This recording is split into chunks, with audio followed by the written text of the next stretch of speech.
Modernity has left us with a world that feels almost entirely bereft of meaning. There's a sense of nihilism in the air that has poisoned the West and doesn't look to be letting up anytime soon.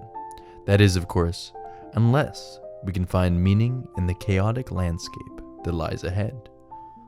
Viktor Frankl tries to teach us this in his work, Man's Search for Meaning, where he demonstrates that meaning can be found in even the worst moments in history, such as the Holocaust.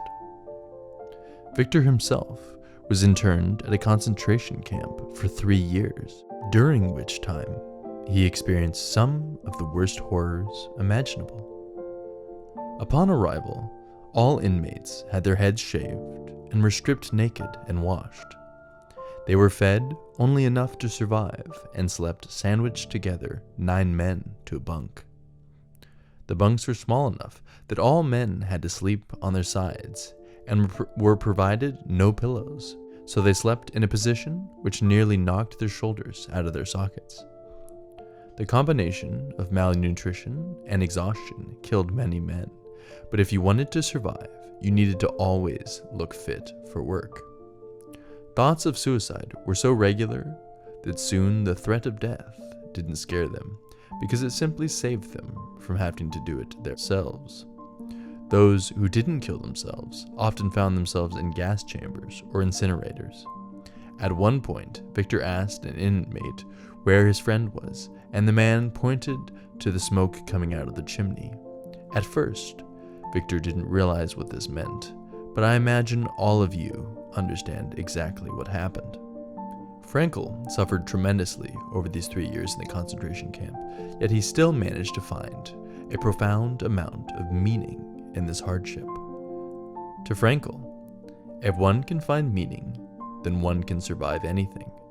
In fact, we all have what he calls a will to meaning, which is essentially a desire to find meaning in our lives.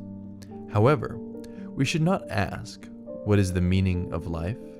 Rather, life asks us what our meaning is, and it is our responsibility to answer. Generally, this answer is found in relation to some goal that is worthy enough for us to strive for. For him, he found meaning through love, suffering, and work. His love of his family, especially his wife, carried him through. His desire for his work also kept him going because he wanted to publish his manuscript on logotherapy after he was released. This is his main psychological philosophy. Lastly, his suffering gave him meaning because when the body and mind are pushed to their absolute limit, you begin to truly understand the relationship between life and death. Later, he discusses the 3 psychological stages of being a prisoner. Shock is the initial stage that a prisoner experiences upon arrival.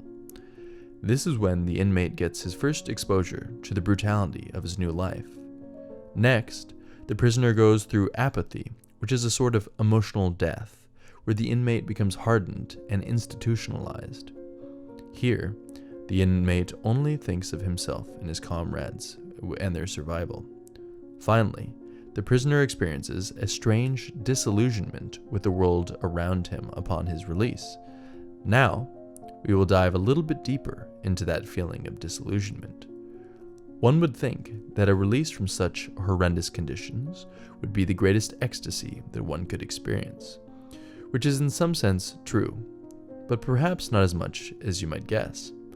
Frankl gives 3 stages of his experience as well.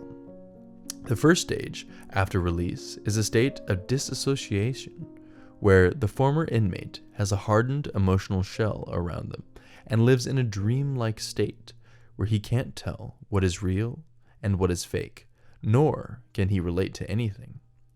This individual will likely find himself needing a lot of time to recover and will experience extreme tiredness and large appetites.